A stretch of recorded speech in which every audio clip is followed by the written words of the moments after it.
Good morning, traders. Welcome to StockCast. My name is Todd Derby, along with co-host James Mason. Welcome back, James. How are you doing today? Todd, I'm doing well. How are you? Doing well. Do you enjoy a little downtime? Yeah, it was nice to stare out a different window while doing my work. Actually, I'm going to share just a quick little story that you shared with me, which I find funny because I'm the same way. I have 4 monitors, nice big PC, everything's all clicking, works good.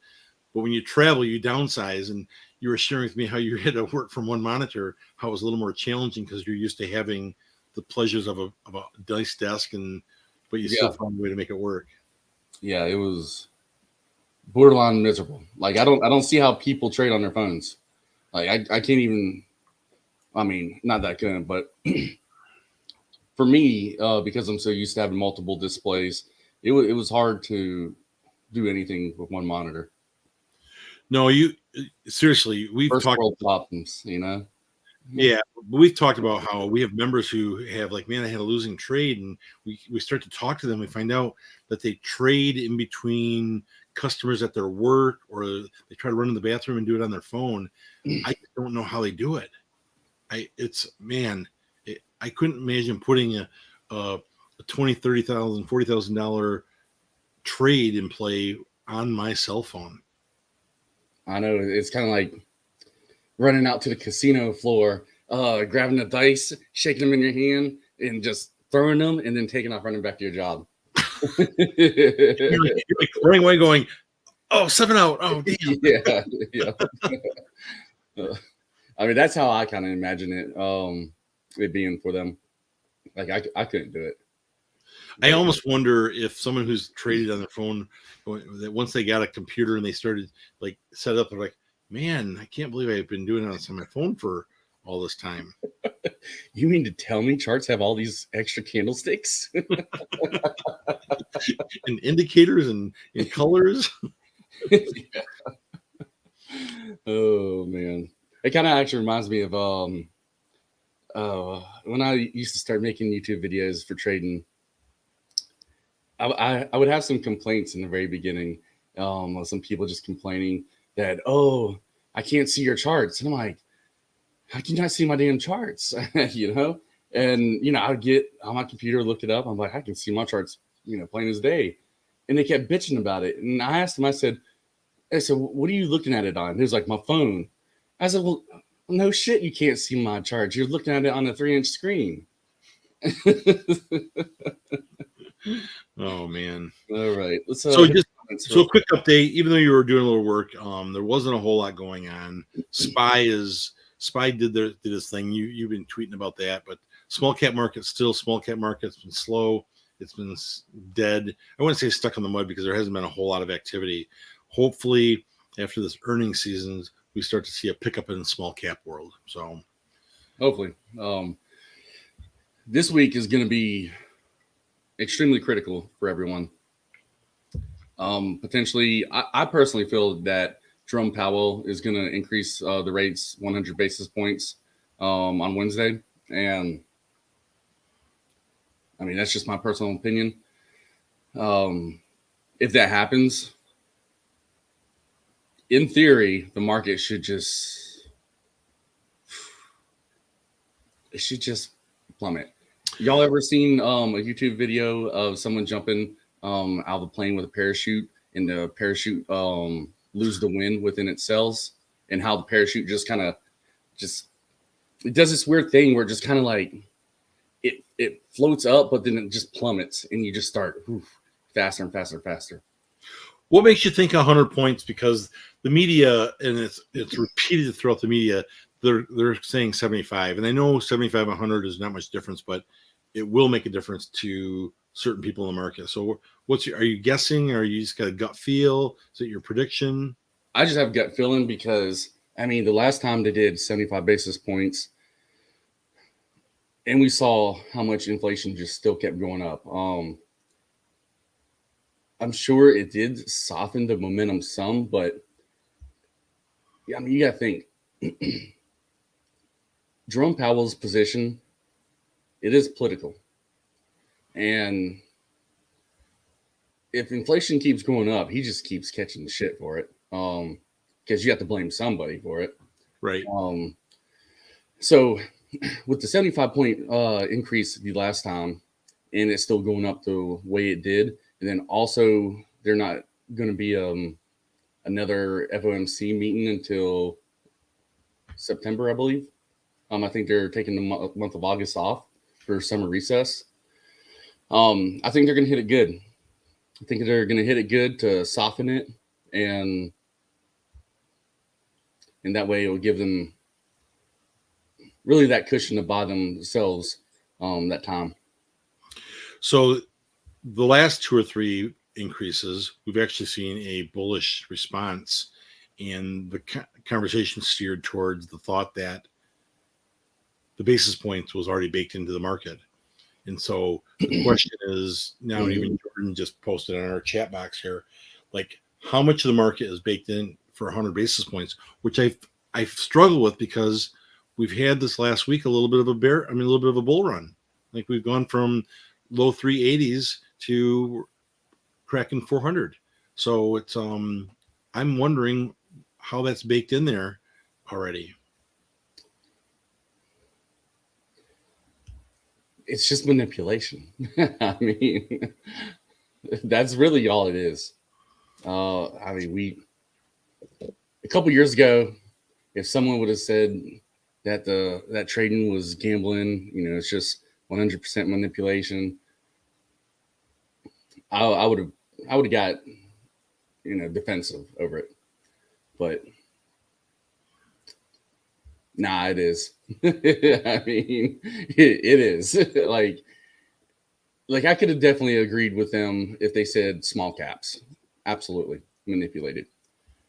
But pretty much the entire large cap, if someone, large cap market, if someone said that to me, I'm like, you know how much money it takes to manipulate all that shit? Yes, they move that much money. And yes, that's what I believe now. We see the manipulation with the odd data. Yeah, that's true.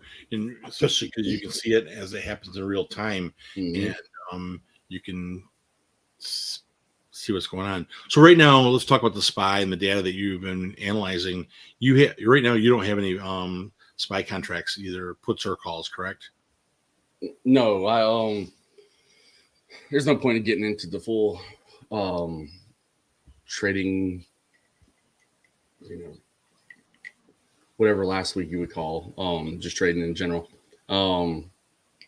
because there were so many little updates. But right now, I'm currently not in a SPY position, and I'm really just waiting to see what the market gives me, what the wells are doing. I already see their position right now, but want to just see a couple more things, and it's going to hinge on this FOMC meeting. It's simple as that. So we'll see. We'll see if the wells stay extremely bearish. They're still over $1 billion short. Like they went back up. They covered a lot last Friday. And then they obviously went short a little bit here at pre-market. They probably have to cover because they're claiming that Biden has COVID, and if he was to get really, really ill, with his age and to the point where he's deathly ill, that'd probably be a scary factor for the market, because then we'd have a new president, a female president, Kamala, that would I don't think a lot of people have a lot of confidence in. No. I'm not trying to be political with that. I'm just saying that it would be so bad. We would see a macro event that would handsomely pay off those SPY puts if people have them. Y'all wish you had Biden back. I'm still holding my SPY position. I'm short, small position. It's my average is still 393.33 cents. I haven't added to it. I'm waiting for a couple things you and I've privately talked about, and I'm okay if this. So let's talk about this, and I'll come back to my position. What if he comes out with like 25 basis points? It won't happen. Yeah, I believe that. I really believe that. But let's hypothetically, if that was to happen, would the market rally hard then?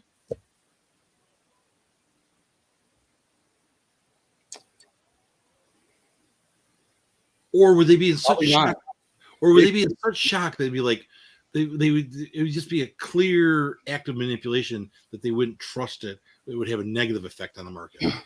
It probably would be negative, have a negative effect, because while that would be the dumbest thing for them to do, I think Wall Street would view it as in they don't have a plan. They are gonna harm the market. This is gonna cause rapid inflation, and I mean, I think it would just go to shit. So, all right, that is actually an interesting concept. Yeah, I think worst case scenario would be 50 basis points, and I think the highest they would is 100 basis points. So we're somewhere between 50 and 100, I believe. All right, so currently in the middle of the night, we had a pretty decent gap up on the VIX. Let me show my chart. If y'all got my 3:15 a.m. Tweet. I did. All right, so this is 5-minute chart on the VIX. Pretty nice gap up. Literally, the S&P 500 futures, when this gapped up, I mean, it was a sharp red candle. But then, since the VIX started to kind of like bleed out right here, the market obviously pushed up and went bullish. But we are currently bouncing off this 86 EMA, and I do expect it to kind of chop around right here. And really today and tomorrow in the market, I do expect it to really just be chop city. Wednesday will probably, I mean, I can't really give a prediction. But I do know at 2 p.m. on Wednesday, 2 p.m. Eastern Standard Time, those Wall Street algos are going to kick in, and they're going to whip the market in both directions so quickly. It's going to freak everybody out. It's going to screw up premiums, and then it's going to, in about 5 to 15 minutes, I'd say, going to kind of ease out, and then it's going to start its trend. And at that point, we will know. So that's really all as far that I'm looking into the week is up to the FOMC meeting. That's going to be so critical. And if they do hit it with 100 basis points increase,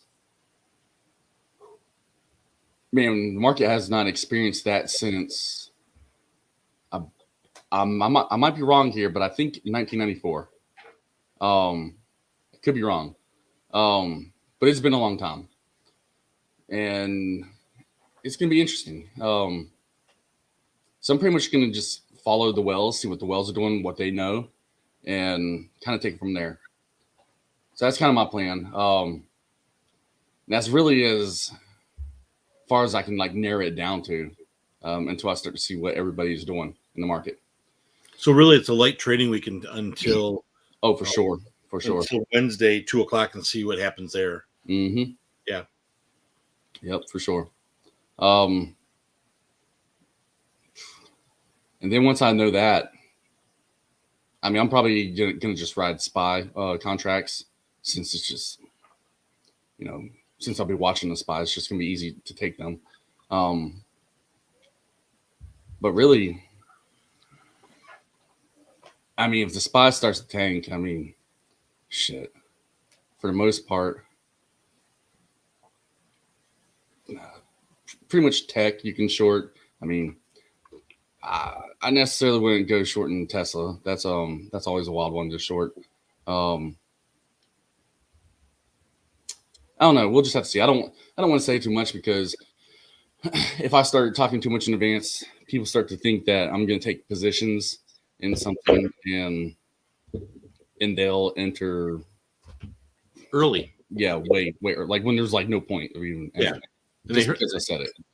And you may not necessarily even take that position. You're just saying, "Hey, I'm looking at this," and then they enter and they get hurt by it. Mm-hmm.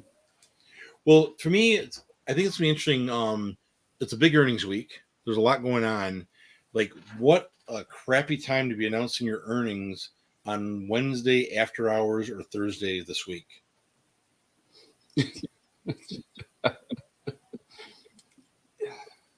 Yeah, if you're the company who announces earnings after FOMC on Thursday, man, if they bring down the market, I mean, there ain't shit that you can do. Your stock is coming down. Can they reschedule their earnings announcement? Yeah. We're going to bump it back to Tuesday, guys. Seriously, it'd be like, it'd be a tough spot. Tough spot to be in there. It'd be a tough position to be in. To be a CEO of one of those large cap companies, just knowing what's going to happen in the market, knowing that regardless of what you say in your earnings, that the overall market is probably going to just rip your stock down. But it'd also be hard too at the same time to just not want to sell a lot of your shares as a CEO. But with them having earnings, they have those blackout periods to where they just can't go selling shares like how we can as retail traders. So they're stuck. Like they have to hold on. I mean, I'm sure there's some kind of exemption or whatever. But just generally speaking, like they can't just go slinging shares into the market. S. John just posted the Wednesday aftermarket earnings is Facebook forward. It's interesting. If I recall, Facebook had a tough last earnings announcement. Didn't they like just tank? Well, you got to think, man. Apple. Nobody understands the significance of power that Apple holds over Facebook until Facebook gets on top of their shit and pretty much creates their own mobile device operating system. When Apple basically made it to where Facebook couldn't advertise on their iOS, man, I mean that was literally like turning off the lights for Facebook. Like, could you imagine being Mark Zuckerberg and you have Tim Cook who says, "No, you're not going to have a good earnings season this week, Mark, because I decided to cut access off." Yeah, I don't think it's Tim Cook's personality that we see in the public persona, but that would be a big FU move. It would have been Steve Jobs's. Steve Jobs, correct. He would. Yes, he would have. But yeah, it's gonna be. I don't know. Well, anyways, like I was saying, like that's pretty much what happened. And then kind of going into Facebook's earnings this quarter. I mean, they're still going to have that issue. They haven't been able to replace that revenue, and they won't be able to. Not for a while. So, let me think if there's anything else off the top of my head. We're about 8 minutes from the market. All right. So yeah, right now I'm just watching the overall market. It's going to be slow for me until after FOMC, and then I'll start to hit it. But that's all I have for today, Todd. Do you have anything else? No, good. I think it was a good conversation. I hope someone found a nugget or two that helps them with their trading this week or plan. And so I'll say it out loud. And I think you tweeted about it. Sometimes the best trade is not taking a trade and waiting for a better setup or a better moment. Exactly. Yep. All right, everybody. So appreciate y'all tuning in today. It's going to be a wild week in the market. Be prepared for it. This is not the week. This is not the freaking week to be trying to go all in with your account, buying short-term, out-of-the-money contracts. Oh, yeah. Theta will destroy you. I mean, I cannot stress that enough. So keep that in mind, guys. But other than that, appreciate y'all tuning in today, and I will catch y'all in the next one.